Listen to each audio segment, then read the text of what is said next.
Yeah, good afternoon, everyone. So, is my voice audible? Audible, madam. Okay. So, in the last class, we have discussed in detail about endoplasmic reticulum. So, in this class, we will discuss about mitochondria, oxidative phosphorylation, and electron transport chain.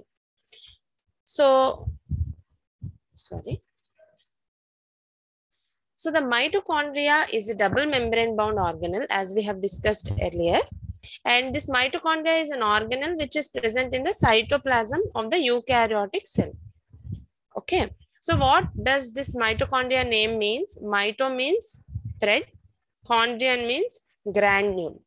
Okay. It looks like threads and granules. So it was first observed by Richard Altman in 1894, but the term was given by Carl Benda in 1898. So the scientists' photographs were displayed here. So we all know like mitochondria is known as powerhouse of the cell. So why it is called as the powerhouse of the cell? Because mitochondria are responsible for the conversion of nutrients into energy yielding molecule ATP. So ATP is a central molecule which is the energy supplying molecule. Okay, so in any metabolic pathway, if we see, the energy which we get from the ATP only getting utilized in the form of generation of products. Okay, so here as ATP, which is an energy rich molecule, was synthesized by mitochondria. So in the mitochondria, so here it is called as the powerhouse of the cell because the power itself is coming from this mitochondria. And the function known as aerobic respiration is the reason mitochondria are frequently referred as powerhouse of the cell. So through aerobic respiration, this process is taking place. That's why it is called powerhouse of the cell. Now this aerobic respiration involves glycolysis, Krebs cycle, electron transport chain, and finally the last step is oxidative phosphorylation, where the ATP actually synthesizes. Now, from where there are various theories which propose from where the mitochondria has come and all these things. So the origin of mitochondria was it was proposed by a theory called endosymbiosis. So mitochondria are derived from bacteria by a process termed as endosymbiosis. So according to this theory, that why this theory has came up because mitochondria also contains its own DNA, right? Or chloroplast and mitochondria, they will be having their own DNA, whereas other organelles, they are not having any self DNA. Only the nuclear DNA is present. So why only these organelles are present, are having the DNA? Because maybe during the process of evolution, initially the mitochondria was derived from the bacteria by a process called endosymbiosis. And according to this theory, so the mitochondria arose about 2 billion years ago when a bacterium was fused with an archaeal cell. So archaea are the bacteria. They are also a type of bacteria, but which are primitive to the eubacteria. Eubacteria means true bacteria. So whatever the prokaryotic cells or bacteria which we are studying, they are true bacteria, whereas archaeal bacteria, they are primitive ones. So when a bacterial cell fused with an archaeal cell, there was a symbiotic relationship. So what is symbiosis? Symbiosis is nothing but it's a mutual relation. So in that again you have a commensalism, mutualism, all this parasitism, but I'm not going into depth. Just thing is symbiosis means living together and they might be helping each other, or one is helping the other but other is neither harming or nor helping, or one is harming other or both are harming each other. So there can be different combinations, but here this bacterium and archaeal cell, they were in symbiotic relationship with a primitive eukaryotic cell. Maybe during that process, as for example, in our body also we will have some bacteria which are in symbiotic relationship, like they are called gut flora. So where in our intestine there will be some bacteria which will be supplying vitamin K to our body, and they will be utilizing the food which we are eating. So that means they are mutual, we both are mutually helping each other. So in the same way, maybe those archaeal and bacterial cells were fused with the eukaryotic cell, and their DNA was, it became part of the eukaryotic cell. Okay, so that's why it is having its own DNA. So this is the gist of this theory. And the closest extant relatives of bacteria that gave the mitochondria are rickettsia. So how we will know the what are the closest relatives or distinct relatives? So we need to compare the DNA. Okay, the sequence of the genome. Suppose here rickettsia is a bacteria, so we are taking the genome of that bacteria and we are comparing that genome sequence with that of the sequence of DNA. So when these two, so whatever actually when initially we compare it with all possible bacteria, then this rickettsia and mitochondria came up to be very identical.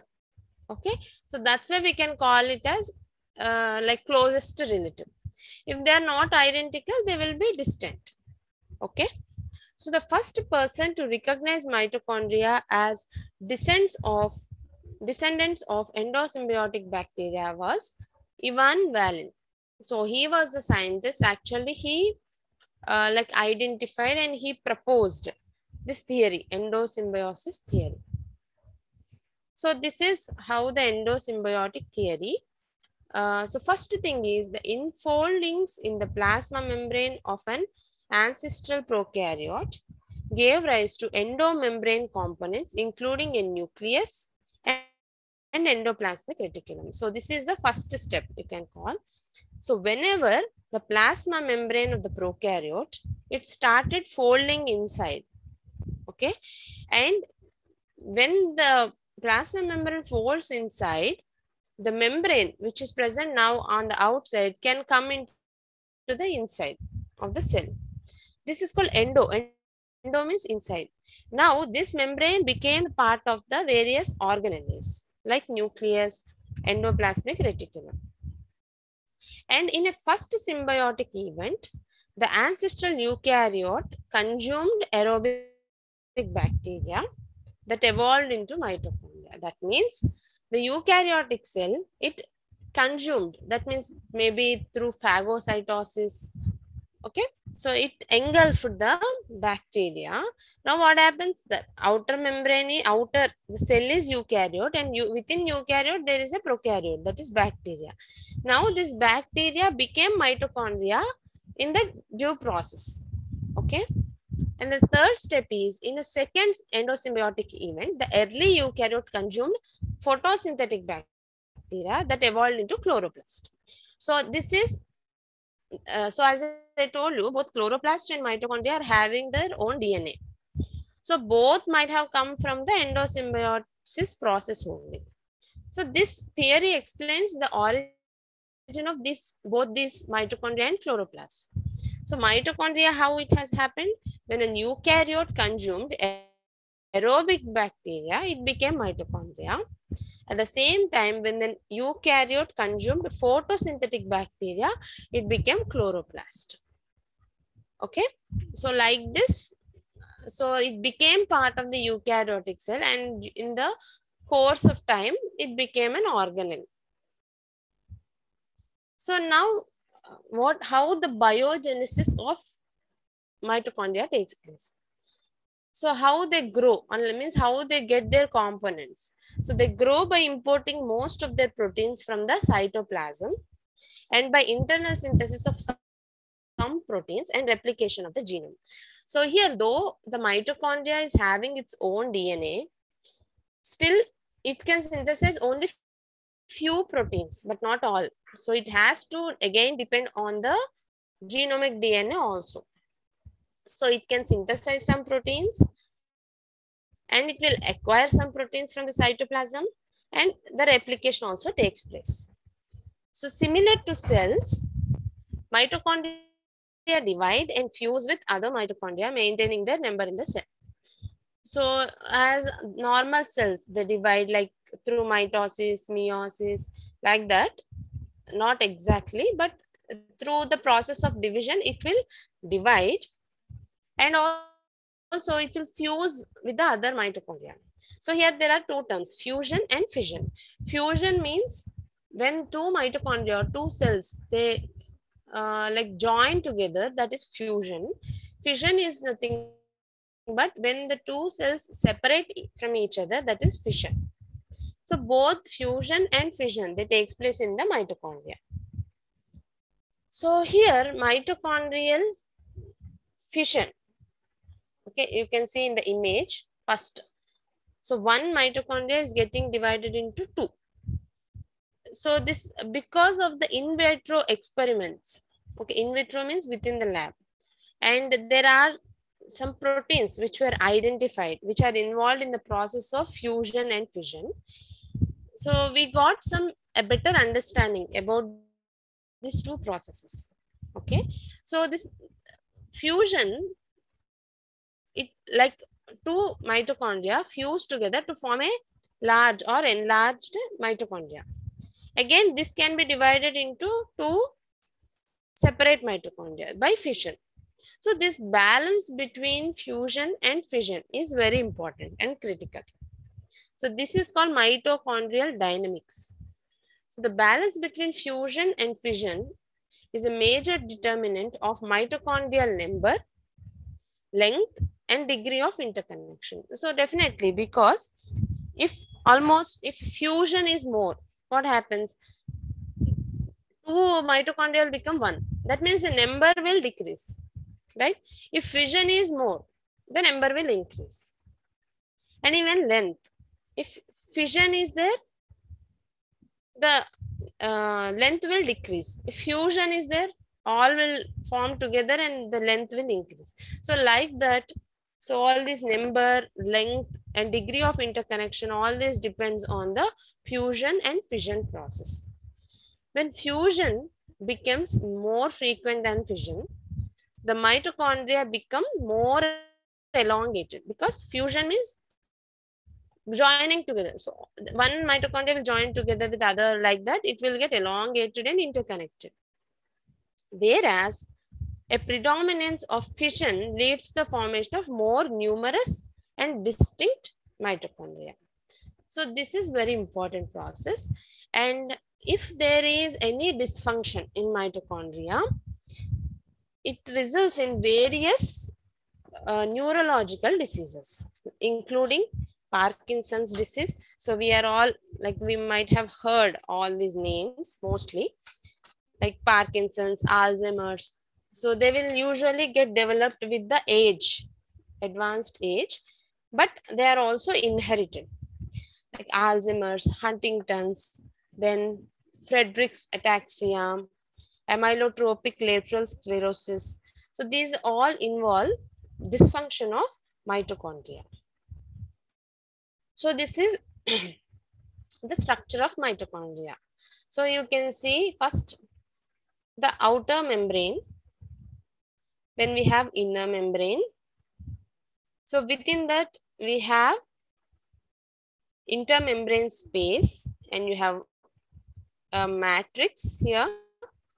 And in the matrix we have the foldings which are called as cristae, and we have ribosomes, free ribosomes, and granules. Then the inside of this cristae, that is the portion which is called matrix. And we have ATP synthase, that is F1, F0, F1 particles. And also we have DNA molecules. So this is the structure of the DNA, mitochondria. So where this mitochondria is located? So it's located in both plant cells as well as animal cells. Okay, and the size may vary, and its size may be 0.05 to 1 micrometer.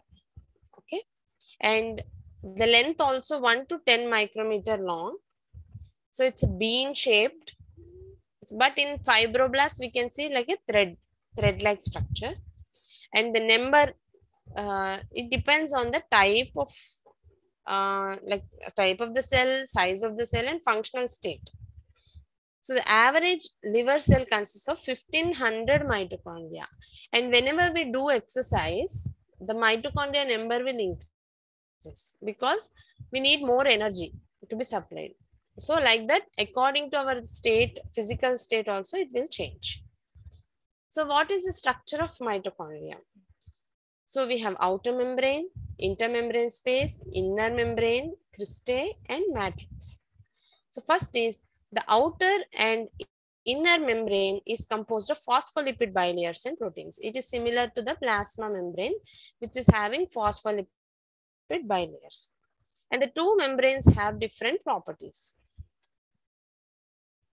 So this is the same structure like outer membrane, then inner membrane. We have intermembrane space, and we have inside matrix, cream color one, and this foldings are called cristae. So the first is outer membrane. So outer membrane is simple phospholipid bilayer. So it is outermost layer, hence it closes the mitochondrium. Contains large number of integral protein structures called porins. So porins, previously I discussed, like porins are nothing but channels which will allow the passage of small molecules. Okay, and they allow the molecules to freely diffuse from one side of the membrane to other. So porins can pass the molecule which are less than 5000 daltons, but not more than that. And we have ions, nutrient molecules, ATP, ADP, all these can pass through this outer membrane with very easily. And it is composed of 50% of the phospholipids by weight and contains variety of enzymes, because various processes like photosynthesis, then what you call respiration, all this takes place in some, not photosynthesis, sorry, this respiration, all this takes place in the membranes, so they require more enzymes. So then intermembrane space, it is also called as perimitochondrial space. It's the space between the inner membrane and outer membrane is nothing but the intermembrane space. It has high proton concentration, and the space between inner and outer membrane is 70 angstroms. That much gap is there. And because the outer membrane is freely permeable to the small molecules, the concentration of small molecules like ions, sugars in the intermembrane space is same as that of the cytosol. So even in the cytosol, we can see all these things, the concentration. And in the similar way, even in the intermembrane space also, we can see the same amount of small molecules which will be present. And the proteins which are present here are involved in the ATP synthesis. Then inner membrane. So it is freely permeable only to oxygen, carbon dioxide, and water, like gases and have water molecules. So the inner mitochondrial membrane consists of proteins that can perform redox reactions. That means reduction oxidation reactions in oxidative phosphorylation, ATP synthase, transport proteins, protein import machinery, mitochondria fusion, and fission proteins. So all these proteins which are important for fusion, fission, oxidative phosphorylation, ATP synthesis, and other transport of proteins, everything are present in the inner mitochondrial membrane. And also we have some channels like antiporter system. I told you what are antiports. That means two molecules can move simultaneously but in the opposite direction, allowing the exchange of anions between the cytosol and the mitochondria. Then cristae. They are the foldings of the inner mitochondrial membrane which expands its surface area. So why it is too much folding is there? Because that will increase the surface area. Okay. Therefore, it can increase the ability to produce the ATP. And we have stocked proteins that like a small, what you call, stalk-like structures, which are called as F0, F1 particles, which are present. So crystal is covered with this inner membrane spheres called stalked proteins, knobs or heads. And then comes the inner surface, that is matrix. So it is the space enclosed by the inner membrane. It is gel-like consistency, dense and homogeneous. It consists of 2/3 of the total protein of the mitochondria. So the proteins which are present in the total mitochondria. So 2 parts of that protein content are present in this mitochondrial matrix.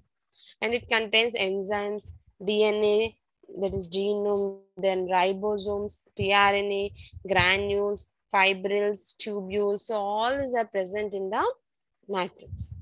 And it is important in the production of ATP by the action of ATP synthase, which are contained in the inner membrane. So the enzymes which are present in this matrix, they are involved in synthesis of nucleic acids and proteins, and also fatty acid oxidation. So these are the processes in which the enzymes are involved in. So in what way this mitochondria are unique? Because they have their own circular DNA and they have their own ribosomes. So this is a unique feature of the mitochondria. And the DNA in the cell nucleus does not code for the construction of mitochondria.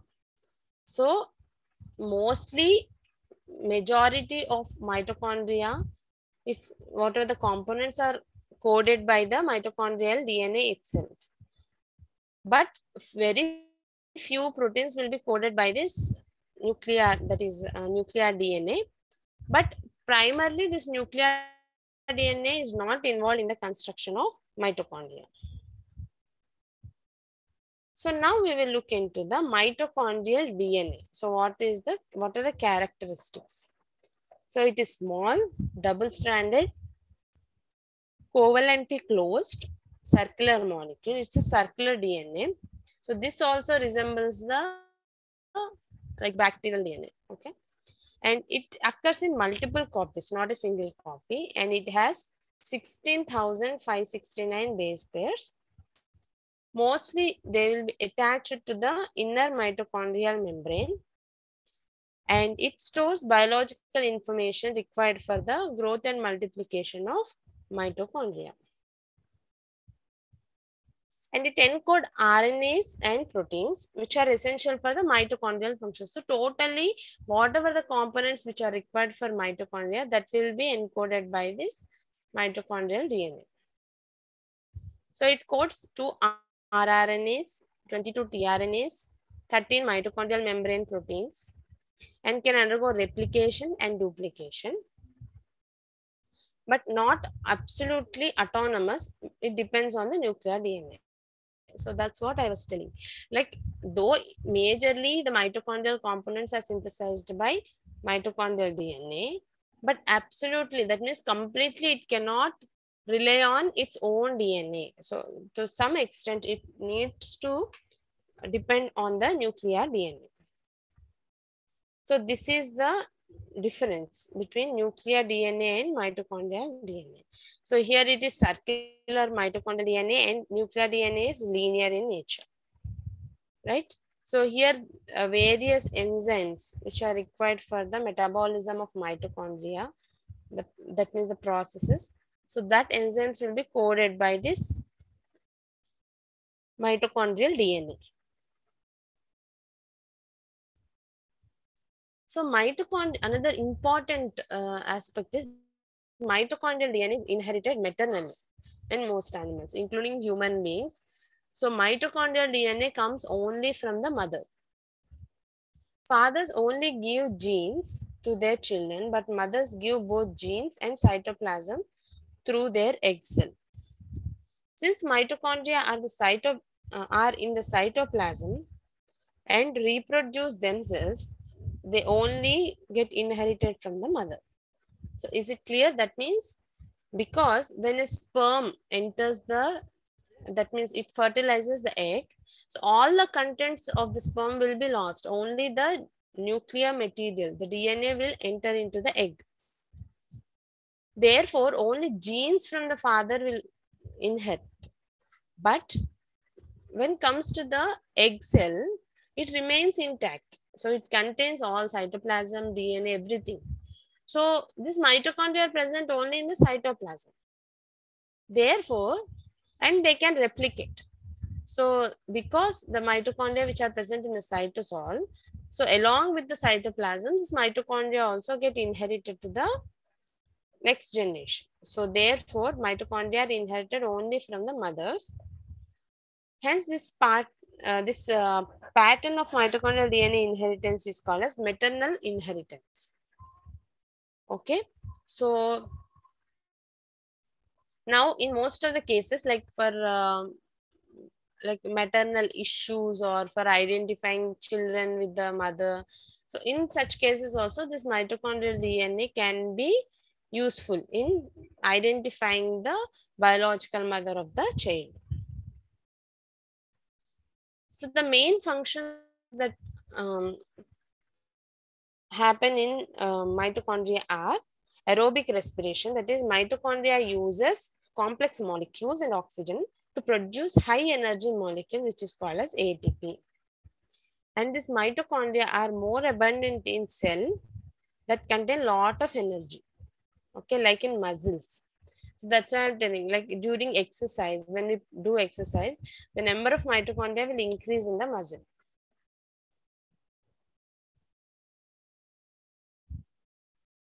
And this mitochondrial DNA consists of plasma genes, and this can be termed as extra mitochondrial inheritance. And it is also involved in synthesis of mitochondrial DNA, RNA, and proteins.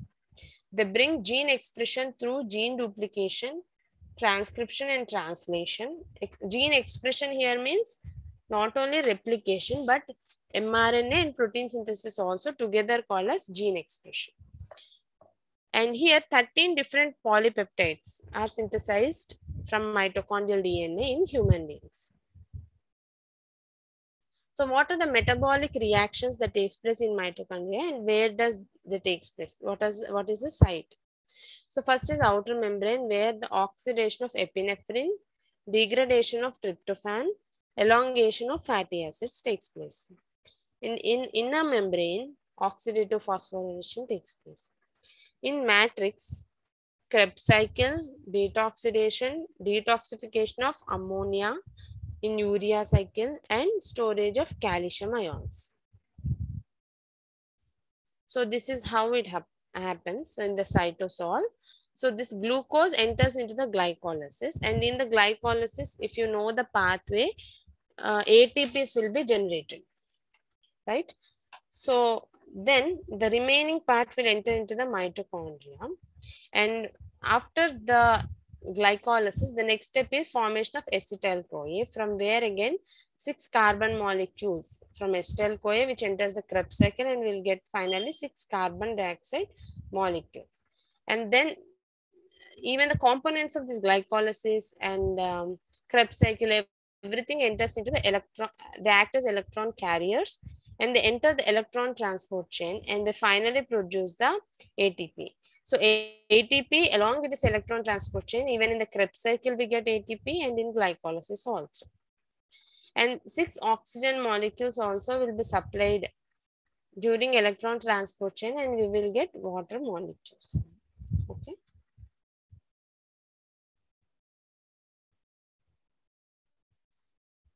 So this is the outer membrane and this is the inner membrane of the mitochondria, and the protons will be pumped from outer membrane to inner membrane, and the protons get accumulated here.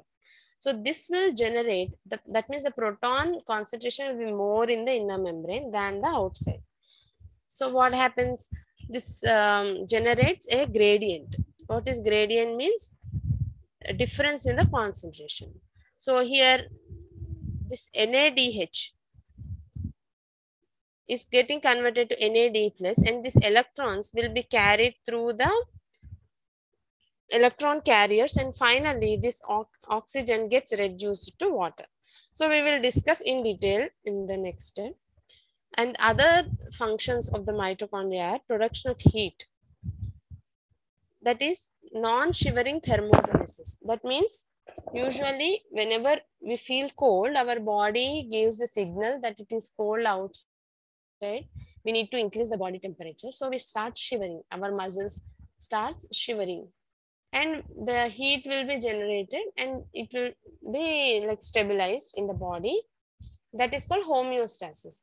But here non-shivering thermogenesis, that means without shivering, there is another process of production of heat which is carried out by the mitochondria.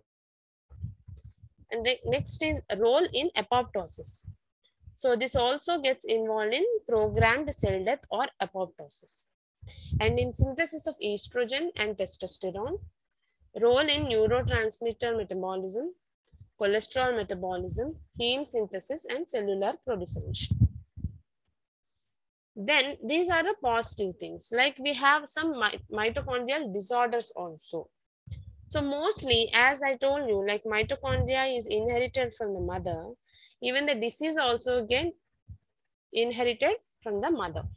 So the mutations in the genes for mitochondrial proteins encoded by both mitochondrial DNA or nuclear DNA, they causes disorders such as strokes, maybe brain stroke, heart stroke, like that. Cardiomyopathy, that is enlargement of the heart size. Neuropathy, nerve disorders. Then hearing problem. Okay. So all these can happen if there are any mutations in the genes which are encoded by the mitochondrial DNA or the nuclear DNA. Okay, so next I will share another slide.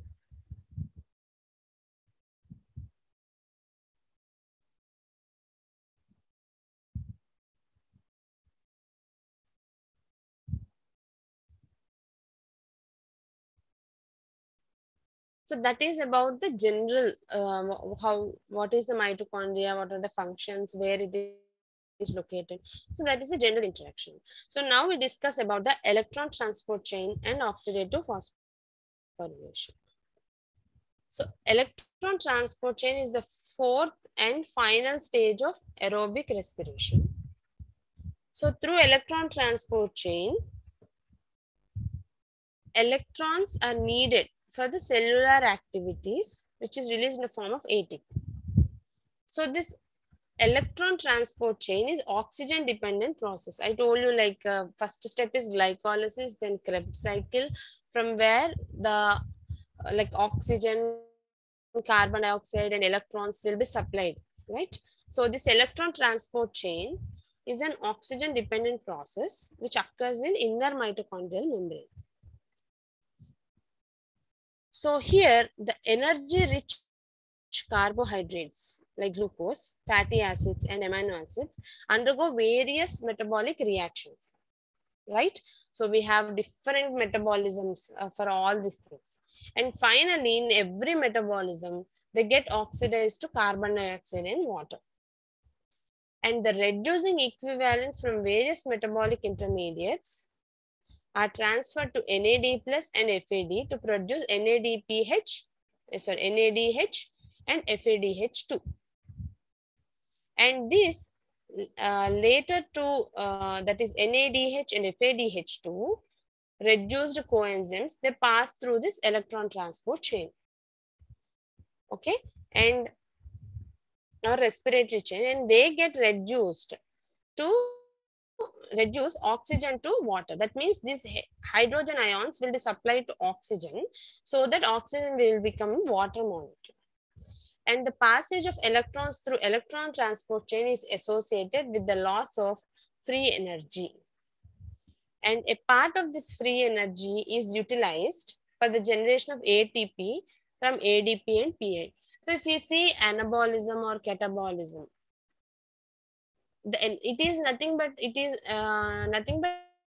a thermodynamics concept also. That means by gaining heat or losing heat. So here, or energy. Okay. So here, during electron transport chain, some energy will be lost. And this energy is utilized by the ATP synthesis process from ADP and PI. So this is the final common pathway in aerobic cells by which electrons derived from various substrates are transferred to oxygen. And here we have oxidation reduction enzymes, which are in series, which are arranged in an order, and through which the electrons will be passed, and finally oxygen is reduced to water molecule. So this electron transport chain, it is localized in mitochondria, and so mitochondria are the centers of metabolic oxidative reactions. So they generate NADH and FADH2, as I told you, and they are utilized in the electron transport chain so that the energy will be released in the form of ATP. So therefore, mitochondria is regarded as powerhouse of the cell. So here we have 5 parts, as I told you in the previous section: outer membrane, inner membrane, intermembrane space, cristae, and matrix. Again, I will just brief you out. So in the inner mitochondrial membrane, where actually this electron transport chain takes place, electron transport chain and ATP synthesizing system, all these are located in the inner mitochondrial membrane, where we have lots of proteins, and it is impermeable to ions and also small molecules like ADP, ATP. And it is folded in the form of cristae. I told you, like foldings to increase the surface area.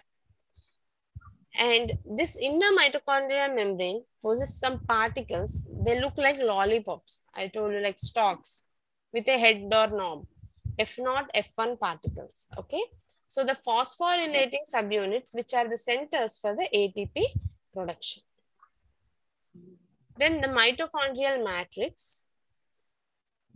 So it is the inner portion of the inner substance, okay, inner portion of the mitochondria, where we have lots of enzymes which are responsible for TCA cycle, oxidation of fatty acids, and oxidation of amino acids. So from all these things, whatever the carbon dioxide and water which will be generated, so that will be in electrons that will be utilized in the electron transport chain.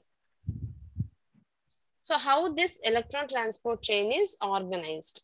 So here we have 5 enzyme complexes, like complex 1, 2, 3, 4, and 5. So complex 1 to 4 are the carriers of electrons. Okay. And 5th one is responsible for the ATP synthesis. And please mute yourself, someone's microphone.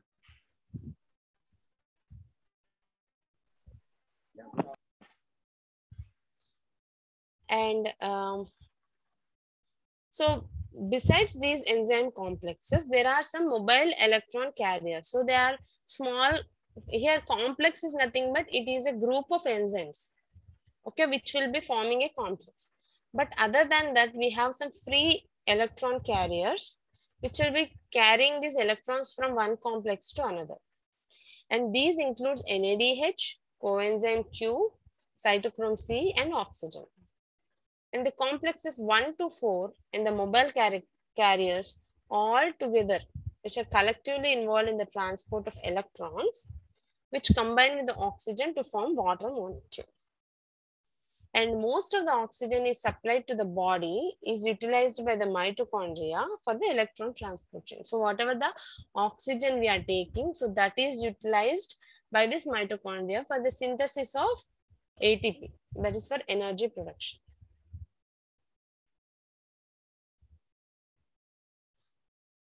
So what are these complexes? Okay, so the complex one is NADH coenzyme Q reductase. Complex 2 is succinate coenzyme Q reductase. Complex 3, coenzyme Q cytochrome C reductase. Complex 4, cytochrome oxidase. And complex 5, which is ATP synthetase.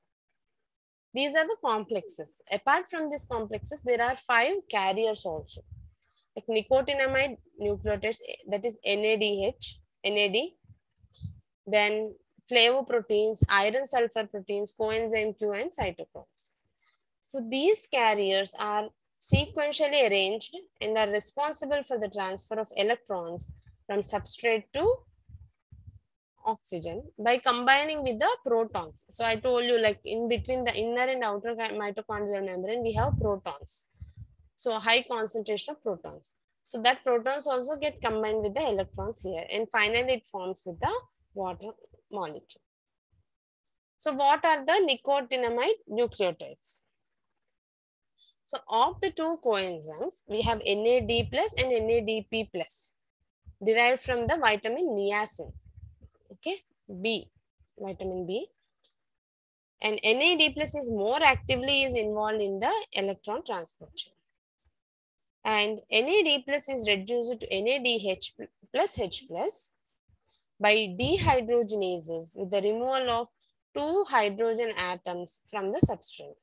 That means when to the substrate NAD is added, NAD plus, from the substrate 2 hydrogen molecules are removed and that will be added to the NAD plus.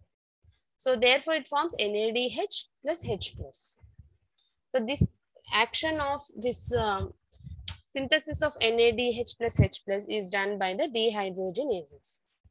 And the substrates include glycerine 3-phosphate, glyceraldehyde 3-phosphate, pyruvate, isocitrate, alpha ketoglutarate, and malate. So these are the various substrates. And this NADPH plus H plus produced by this NADP plus dependent dehydrogenase is not suitable, is the substrate for the electron transport chain. So therefore only you can say NAD plus, not NADP plus, right? And NADPH is more selectively utilized in anabolic reactions like fatty acid synthesis, cholesterol synthesis, etc. And flavoproteins. So the enzyme NADH dehydrogenase or NADH coenzyme Q reductase is a flavoprotein. And here it is FMN, that is mononucleotides. It is the flavomononucleotides, which is the prosthetic group, and it accepts 2 electrons and 1 proton to form FMNH2. So it also gets reduced. Now this NADH dehydrogenase is a complex enzyme which is associated with non-heme iron proteins, okay, or iron sulfur proteins. So there are no iron which is involved in this enzyme complex. So NADH plus H plus FMN gives rise to NAD plus, and this whatever the 2 hydrogen molecules here, that will be transferred to the FMN. So that will get reduced, that is FMNH2. Okay. And next is succinate coenzyme Q reductase, another enzyme complex which is present in the inner mitochondrial membrane. And it is also a flavoprotein with FAD as a coenzyme. So it accepts 2 H plus atoms and 2 electrons from succinate. This is the substrate here. So this succinate plus FAD, so from succinate 2 hydrogen atoms are transferred to the FAD to form fumarate and FADH2. So these 2 hydrogens are now transferred to FAD molecule. Then iron sulfur proteins. A group of quinones that have been found in the mitochondria, namely iron sulfur, FeS, or Fe2S2, Fe4S4, Fe3S4. Like that we have different iron sulfur proteins. So they exist in the oxidized or reduced form. Oxidized means Fe3 plus, whereas reduced means Fe2 plus. So about 6 iron sulfur proteins are connected in the electron transport chain, and the mechanism is not clearly understood so far. And one iron sulfur protein participates in the transfer of electrons from FMN to coenzyme Q. And other proteins are associated with the cytochrome B and cytochrome C1, which participate in the transport of electrons. And here we have vitamin E and D and plastoquinones, which are all involved in the electron transport chain. So these iron sulfur proteins, here we have FeS, where you have only one iron which is coordinated to the side chain of the uh, sulfur group, that is SH group of the 4 cysteine residues. Whereas in Fe2S2, it consists of 2 irons which are connected to the 2 inorganic sulfides and 4 SH groups. Each iron is linked to 2 SH and 2 sulfur groups. Okay. And Fe4S4, it consists of 4 iron atoms which are linked to 4 cysteine SH groups and 4 inorganic sulfides. And in Fe3S4, we have 3 irons which are linked to 4 SH group and 4 inorganic sulfides. So just no need to remember everything in detail, but just remember that iron sulfur proteins are involved. Okay, and where they are linked to the SH groups of the cysteine residues. Just remember that thing, it's fine.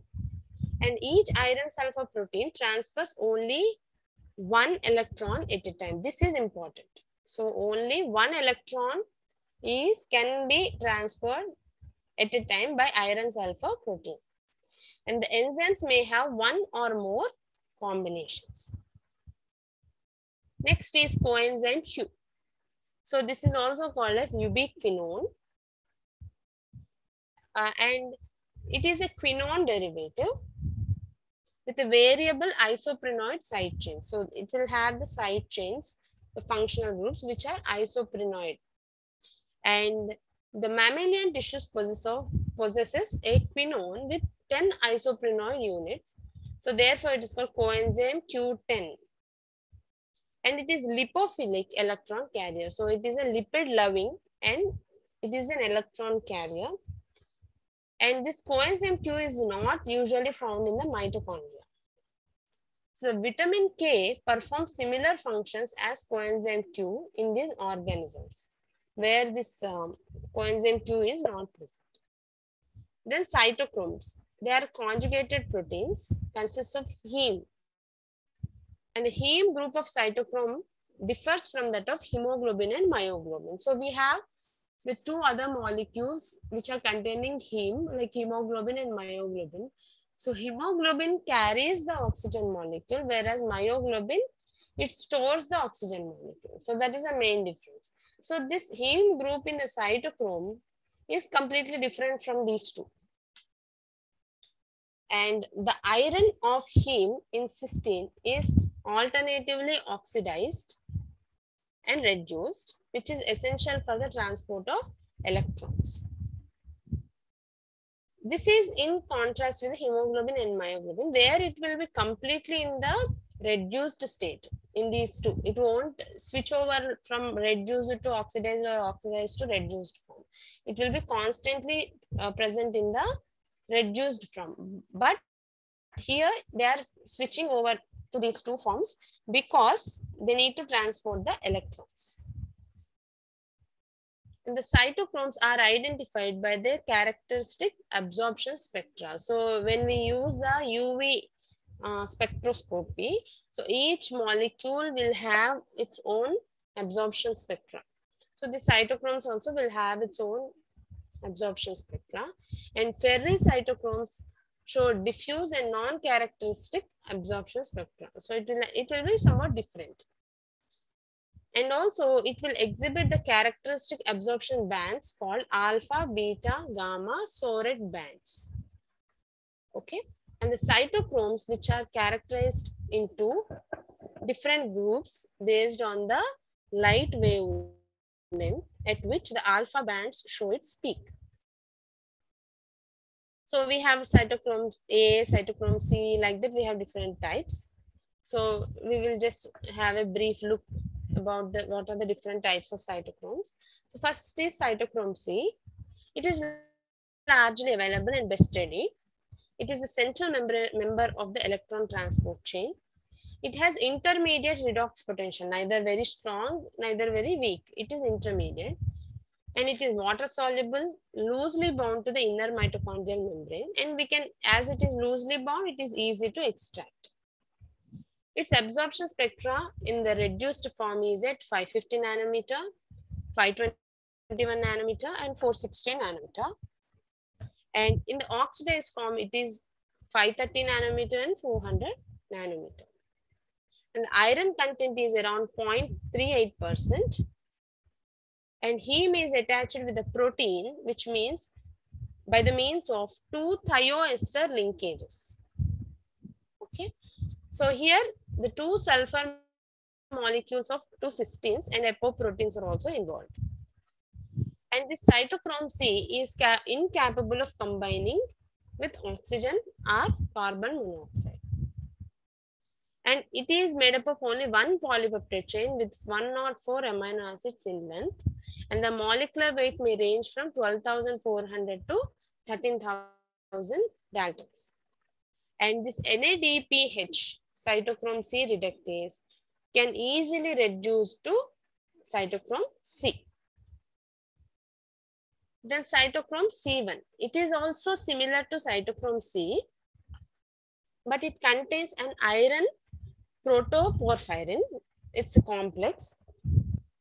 And it is a complex where you have heme and C. And its absorption spectra is maximum at 554 nanometer, 524, 418 nanometer.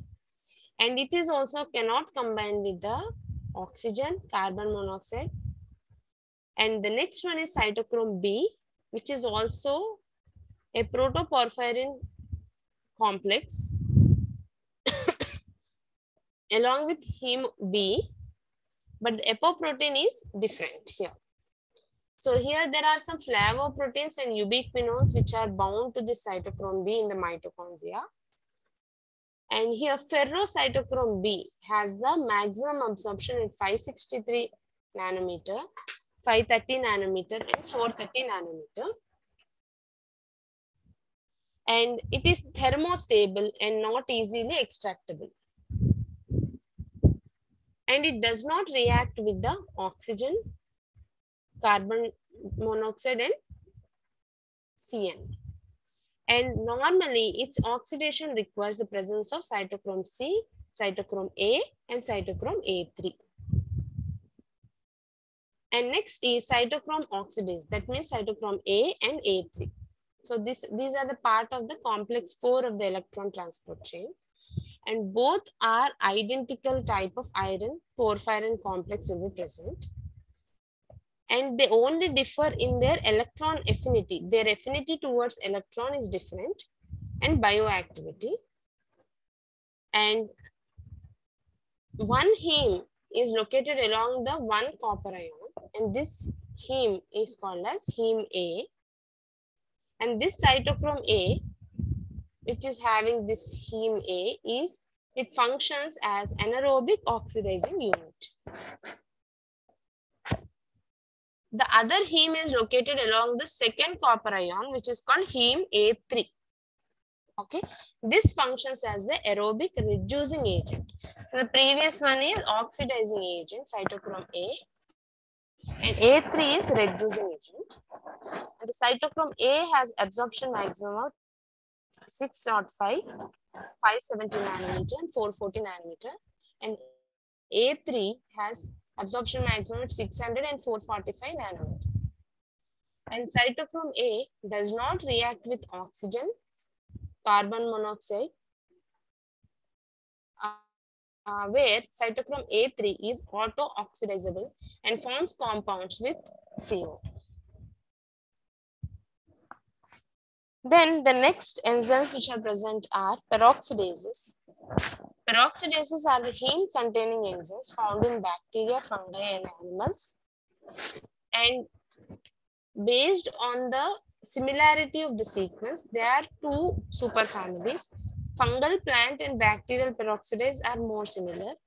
The second group is animal, which forms second superfamily of peroxidases. Because within the animals, we can see the similar sequence of peroxidase. And they use hydrogen peroxide as the electron acceptor to catalyze oxidation reactions. And this peroxidases contain heme group, and this heme group is responsible for carrying out this peroxidase activity. And within the heme group, we all know it will have a functional group, branched chain.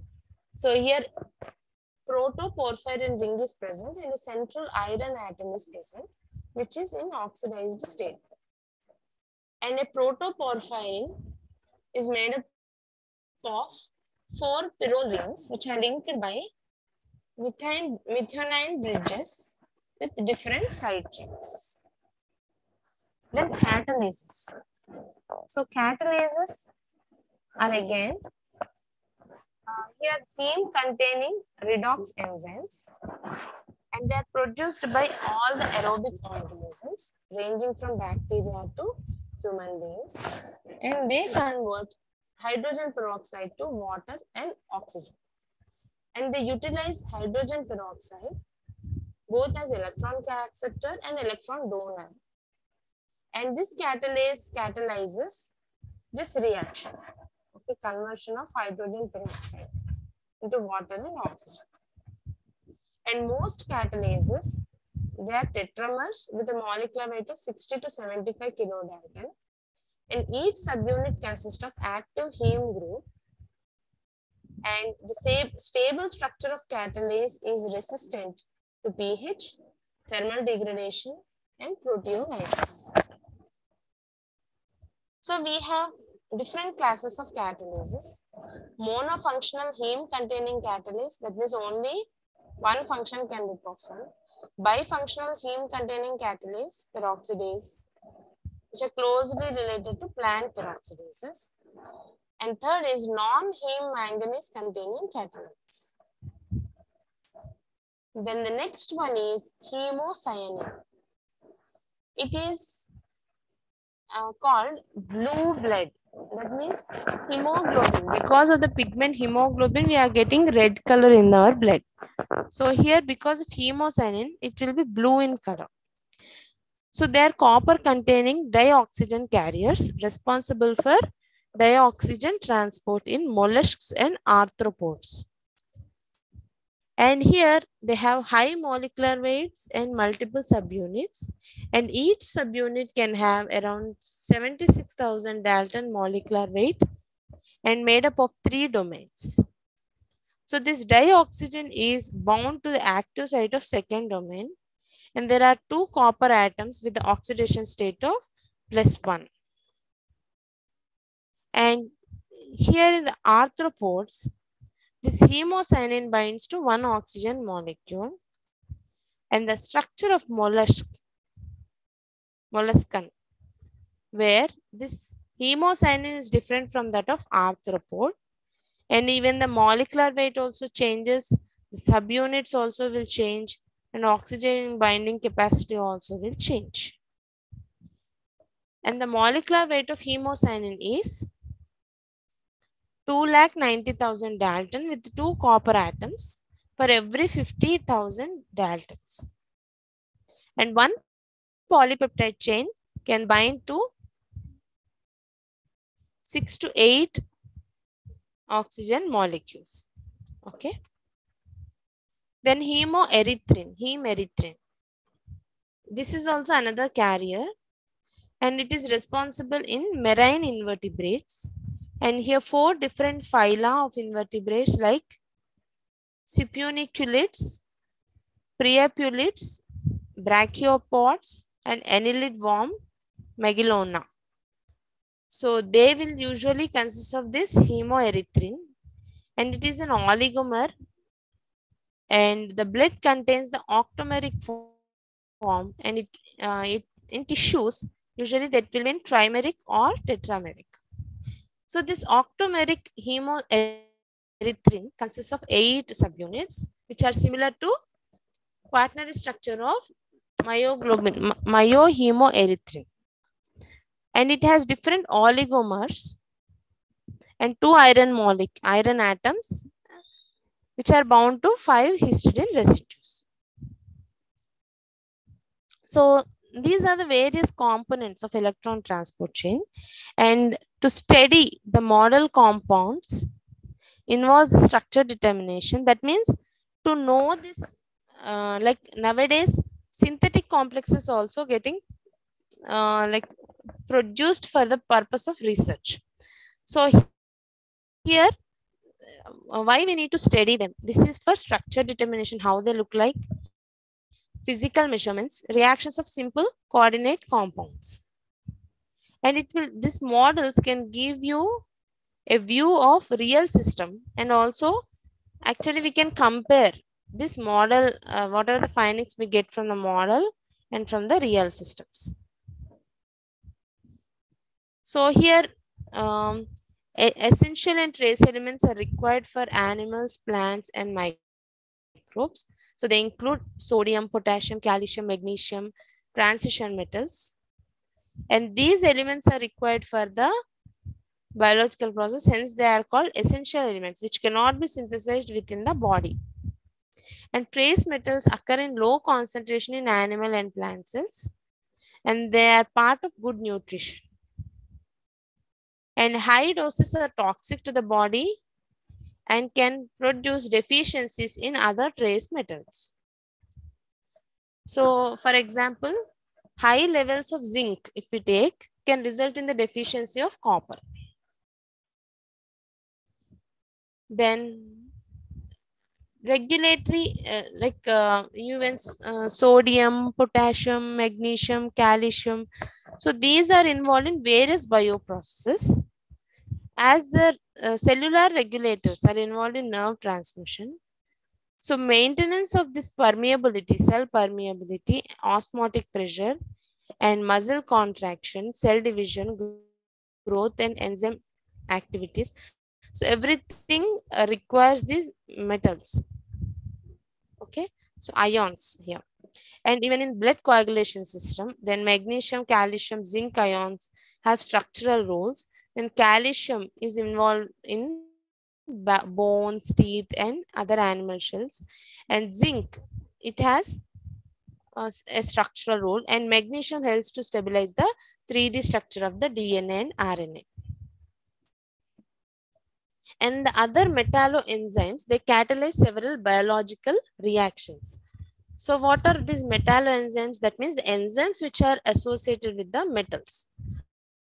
So these metal ions are at the active site of these enzymes, and important metal enzymes are urease, which require nickel, vitamin B12, like that. So these are some of the examples. And metal ions play important role in dioxygen transport and storage. And here, so that means the 3 important dioxygen carriers are hemoglobin, heme erythrin, and hemocyanin. So hemoglobin is found in red blood cells, which are involved in respiration. And here hemoglobin consists of iron, porphyrin group, whereas heme erythrin, it is found in marine invertebrates, where the oxygen binding site consists of pair of iron atoms, heme atoms. So hemocyanin, where the copper containing dioxygen carriers, found in mollusks and arthropods. And this myoglobin, I told you the difference between hemoglobin and myoglobin. So the myoglobin stores oxygen in muscles, and it consists of heme group. And the metal ions plays an important role as an electron transfer agents also, including ferredoxin, rubiredoxin, and cytochromes. And this ferredoxin and rubiredoxin consists of iron sulfur sites. and they are involved in electron transfer, and the cytochromes serve as electron carriers in both plants and animals. Then zinc. So even zinc is very important. So it is mainly in like complex with the 4 to 5 coordinate interconversions, and this usually gets combined with the nickel and magnesium complexes. Okay, mainly in the plants it requires. Then calcium, it has a structural role, especially in bones, teeth, animal shells, and involved in muscle contraction, secretion, iron transport, cell division, and growth and blood clotting. And 99% of the calcium is stored in the bones, and it is very much necessary for the growth of children. Then role of iron. So humans contains about 4 grams of iron, and it is a principal electron carrier in the biological oxidation and reduction. And this is involved in all the forms of life like ferridoxins, rubirodoxins, and it is the intraprotein and interprotein electron transport. So why we have discussed all these metals and all these things means these are the main complexes of electron transportation. We have 5 complexes and electron carriers, which involves metals also, and these metals not only in the electron transport chain but also involved in the other important processes of the body, not only in the human being but also in the other animals. Now we will discuss about the actual oxidative phosphorylation and how the ATP synthesis takes place. I will share you another PPT.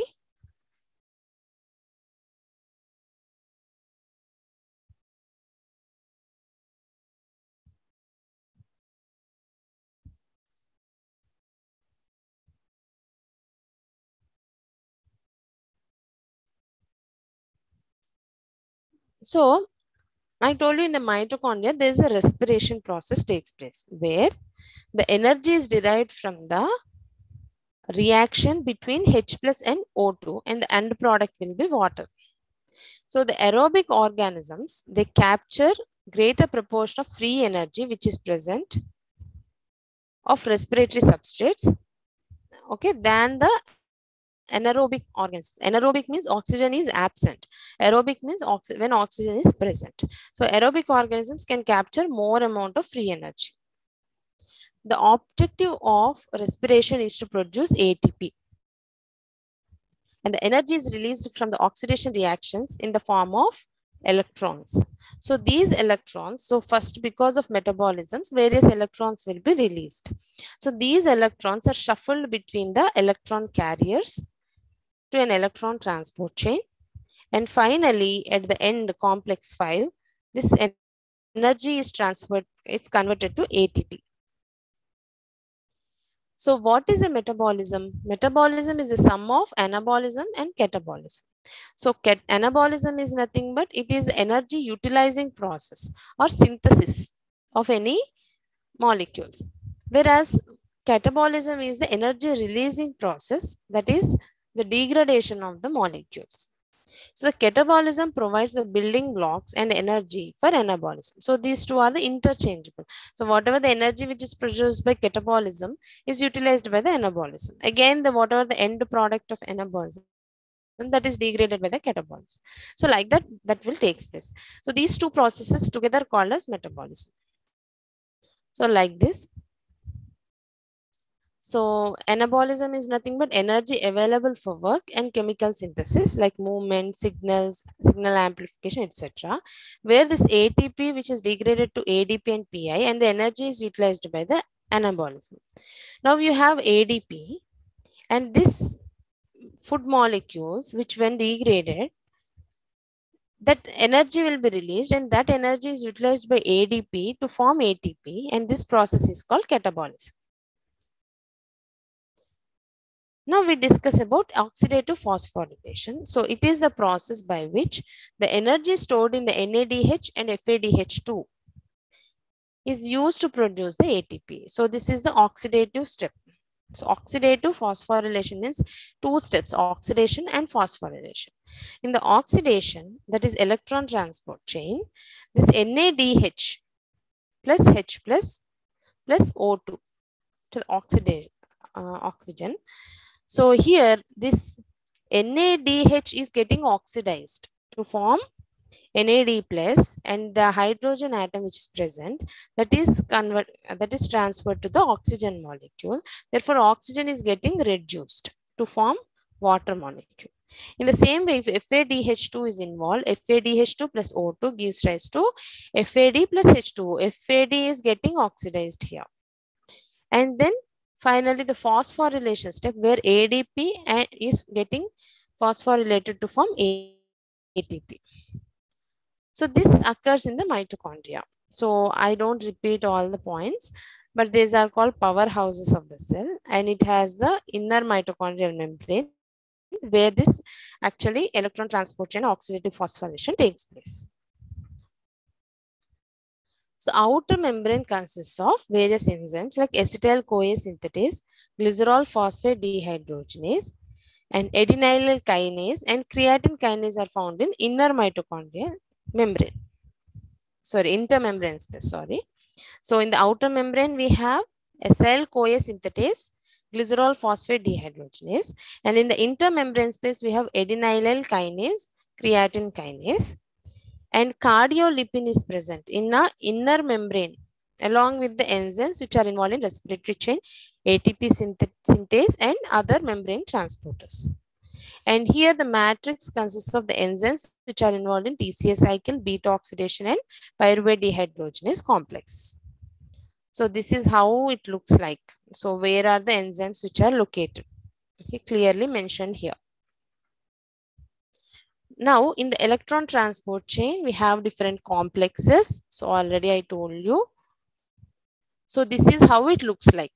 So this is the complex 1, 2, 3, and 4.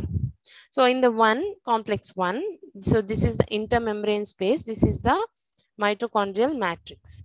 So here, when NADH gets oxidized to NAD plus NH plus, the proton will be pumped. And the electrons will be transferred to quinone. This is the electron carrier. And in the second complex also, FADH2 when gets oxidized, it will become FAD. So here also electrons will be carried. And in the complex 3, again what are the protons which are obtained here, that will be pumped. And then now the electrons are carried to the cytochrome C. So then again that electrons will be transferred to complex 4, where again the 2H plus and half O2, where here also the proton gets pumped, and finally these electrons which are transported, that will be utilized, and these protons which are pumped, that gradient is utilized for the proton gradient is utilized for the ATP synthesis, whereas the electrons are utilized for the formation of water molecule. So electrons come from the electron carriers throughout the electron transport chain, and finally it will reach the destination in which the oxygen is reduced to form the water. So oxygen is the final acceptor here. Okay. So this is a complex 1 in detail. So which is NADH coenzyme Q oxidoreductase, also known as NADH dehydrogenase or complex 1. So here NADH oxidized to NAD plus H plus. So 2 electrons will be released. This is transferred to FMN. So these are, I told you, flavoproteins and iron sulfur complexes through which that 2 electrons will be transferred to the quinone. And here the protons which are generated, they will be pumped. 4 protons will be pumped into the intermembrane space.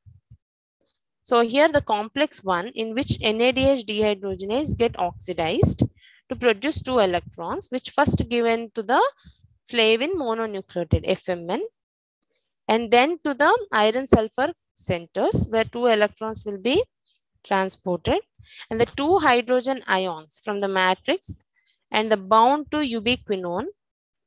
So this ubiquinone is getting reduced to ubiquinol. Okay, therefore this complex 1 can transfer 4 protons from the matrix inner membrane space. Okay, now 4 protons are pumped and 2 electrons are transferred. So 4 protons means 1 ATP molecule can be formed. So in the complex 2, it's called succinate Q oxidoreductase or succinate dehydrogenase. So here succinate again gets converted to fumarate, and here the electrons are released, and this FAD gets reduced to FADH2. And this is again you have iron sulfur centers and you have ubiquinones through which the electrons will pass. So it contains FADH2. Okay, so FAD and iron sulfur centers. It lacks proton pumps, so protons won't get pumped. So the two so first it oxidizes the succinate to fumarate and reduces the ubiquinone. And the 2 hydrogen atoms are first taken up by the FAD to form FADH2 and then passed through iron sulfur centers to ubiquinone. As this reaction releases less energy than oxidation of NADH, in complex 2 cannot transport the protons, only electrons will be transferred here. Okay, so here for this reason, whereas transfer of 2 hydrogens from NADH plus H plus to coenzyme Q by complex 1 results in the formation of 1 ATP, and the transfer of 2 hydrogen atoms from FADH2 to coenzyme Q does not give rise to any ATP. That means from complex 1 we are getting 2 ATPs, sorry 1 ATP, and from complex 2 we are not getting any ATPs. And the next is coenzyme Q ubiquinone complex. So it is again in the intermembrane space. So here you have free quinone and cytochrome C. They are electron carriers. They are not complexes. So they carry electrons from different complexes like a mobile protein carriers. And it would not get associated with the complex 2 or complex 3 here. In the complex 3, also called a cytochrome B C complex or cytochrome C oxidoreductase. It has 3 important subunits: iron sulfur protein, cytochrome B, and cytochrome C. So cytochromes are the proteins which contain heme. So I don't repeat again. So here the electrons are donated from NADH to NADH dehydrogenase. And these pumps the protons across the inner membrane, and the electrons are now transported to coenzyme Q, which is also termed as ubiquinone. So this ubiquinone comes and associates with the subunit of the complex 3. So like this, this is the complex 3, where again the protons are pumped here. Okay. So it is not a part of any enzyme complex, and it is freely soluble in the intermembrane space.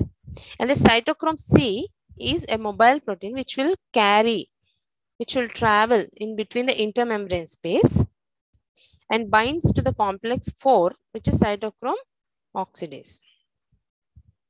Then complex 4, which is the final step of electron transport chain, which is involved in the reduction of molecular oxygen to water by electrons. So here we have 3 subunits. One is 2 heme groups, A and A3. Subunit 2 consists of 2 copper ions, and 3 consists of, it is essential, subunit 3 is essential for the activity of complex 4. So like this in the complex, here we have,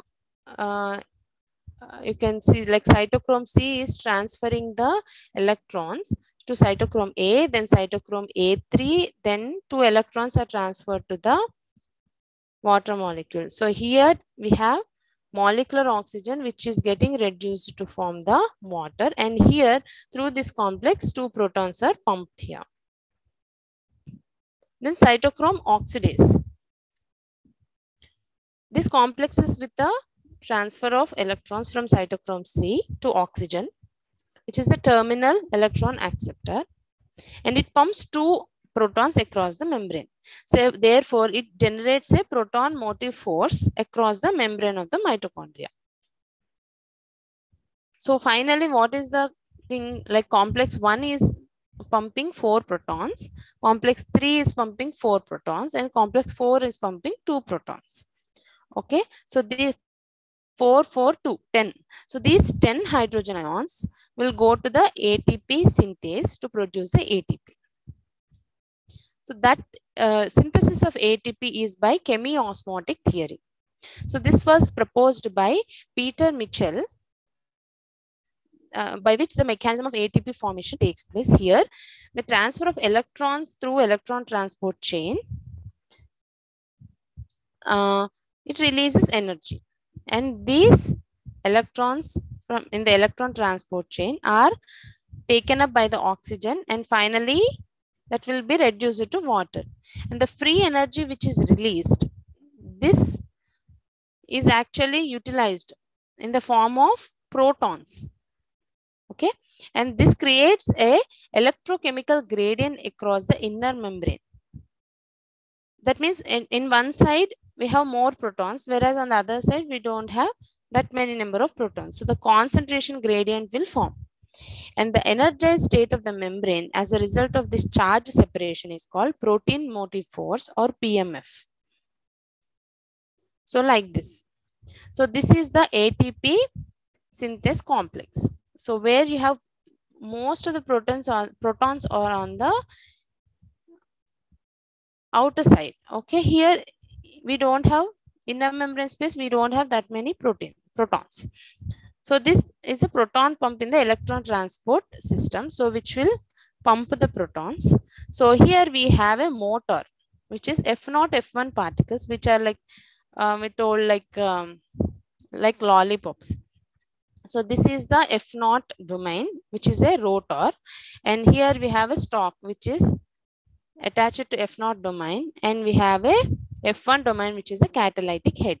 So the catalytic subunits, the enzymes which are present in the F1 domain, whereas the F0 domain will rotate so that it will take up all the protons, energy from the protons, for the synthesis of ATP from ADP and PI. So the proton motive force provides the energy which is necessary for enzymes called ATP synthesis to synthesize ATP from ADP and PI. Excuse me. And this generation of ATP occurs as the protons across the membrane through the ATP synthase complex re-enters the matrix of the mitochondria. That means as they move down the concentration gradient, the ATP synthase will take up that, and the energy released from that causes the rotor, that is F0 particle, and the stalk of ATP synthase to rotate. Because of this mechanical energy of rotation, that the chemical energy which is present is added to the ADP, that is in the form of phosphate, and finally ATP is generated from the catalytic head, that is F1 domain. So like here, so to the adenosine diphosphate, ADP, when an energy is supplied and phosphate group is added, it will form adenosine triphosphate. This is ATP. So this is the ATP synthase complex, where we have two distinct subunits, F0, the top one, and F1 subunit. F0 consists of, here you have a C, and this is the intermembrane space, and this is the matrix. So it will get the protons from the intermembrane space. And in the F1 subunit, we have alpha, beta, and delta subunits, gamma, epsilon also, which are linked to the F0, F1. And these are the catalytic subunits. So they utilize this energy and they will supply this energy to ADP and PI so that the ATP is produced. So the same thing here. So the flow of protons from F0 causes it to rotate, driving the production of ATP in the F1 complex. And a portion of F1 subunit called stalk links the two subunits, that is epsilon and gamma. And as protons flow through the channel in the F0 subunit, they are embedded in the stalks and they rotate. And the F1 subunit is stationary, it won't move, converting the energy of electrochemical gradient to mechanical energy. So like this it happens. So how the synthesis takes place, here it is. So as the stalk rotates in one direction, it induces the conformational changes in the F1 subunits. So this alpha, beta and delta subunits which are present in the F1 complex, they will undergo conformational change, and where this ADP comes and binds once, and then phosphate comes and binds, and finally ATP will be released. So one will be synthesizing and other subunit will be releasing, like that happens. And the hydrogen concentration is much greater in the inner membrane space than in the matrix, thus generating electrochemical proton gradient. It drives protons back across the inner membrane through ATP synthase and catalyzes the production of ATP from ADP and PI. So this is about the ATP synthesis. So today we have discussed about what is the general structure of mitochondria and what are the electron transport chains. So what are the complexes of electron transport chain? What are the electron carriers? Okay, though I have discussed in detail, no need to remember like each and every point. Just to remember what are the complexes and what are the important components of the complexes. Like you have iron sulfur proteins, you have flavoproteins, that you have to remember, and how many electrons it is transferring, how many protons it is pumping. So that all details you have to remember definitely. And once the electrons are transferred, so finally the oxygen is the electron acceptor, which is accepting and it is reduced to water. So water is the final product of the electron transport chain, and the protons which are pumped, those are utilized for the generation of ATP from ADP and PI by oxidative phosphorylation. That is the enzyme ATP synthase that utilizes this in the F0, F1 particles, and finally we get the energy in the form of ATP. So this is about electron transport chain and oxidative phosphorylation. If you have any doubts, you can ask.